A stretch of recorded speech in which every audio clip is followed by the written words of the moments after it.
Hey there, welcome back. So today we are looking at 5.6b. It is solving equations. This is a reiteration. It says use 5.6a examples to solve the following problems. By the way, there's the link to this handout located in the description. Today, on this video, I am only going to be doing example 1 and example 2, and I'm going to leave the rest of the practice to you. So first things first, I like to draw a line down the equal sign because it helps me think about if I'm sorting this out. Here is a variable, a constant, and a constant. So I know that if I am sorting and organizing things, when I put my constants in circles and variables in a square, I can see that all my circles will need to go over with the circles because you cannot have circles and squares on the same side. First things first, when I put these two constants together, -1 minus 5 is -6. I'm not going to do anything else this step except for drop down everything else. So this is p minus 6. Remember, the center line is your equal sign, minus 9. Now, if I'm going back to the fact that this is a variable, a constant, and a constant, I need my whole numbers to go with my whole numbers over here. So opposite side, opposite sign. I will add 6 and add 6.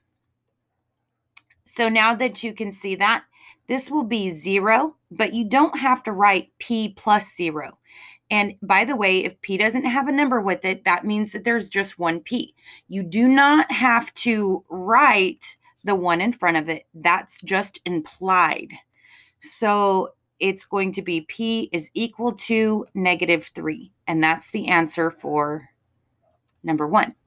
Let's go ahead and take a brief look at number 2. Again, matching up, and you can see a constant means there's not any letters. A variable means that it's a letter or there's a number with a letter. Okay, and so now you can see that on the left-hand side, you have 2 squares in a circle. Well, you want to match up these 2 squares first, or the variables. So this is like saying -1r minus 5 is -6r. We're going to go ahead and just drop down everything else on this step. So it's 1 minus 6r. Don't forget to drop your equal sign, and -5. So now if you go back to that same thinking, constant, variable, constant, you can see that you cannot have a circle and a square on the same side. You must put the circles with the circles. So opposite side, opposite sign. 1 minus 1 cancels out to be 0. What you do to one side, you do to the other.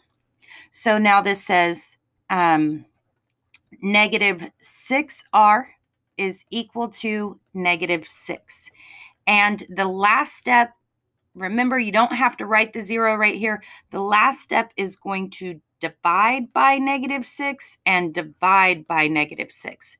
-6 divided by -6 reduces to 1, and that's exactly what you're looking for, the value of 1r. -6 divided by -6 is equal to 1. So in this case, r is equal to 1.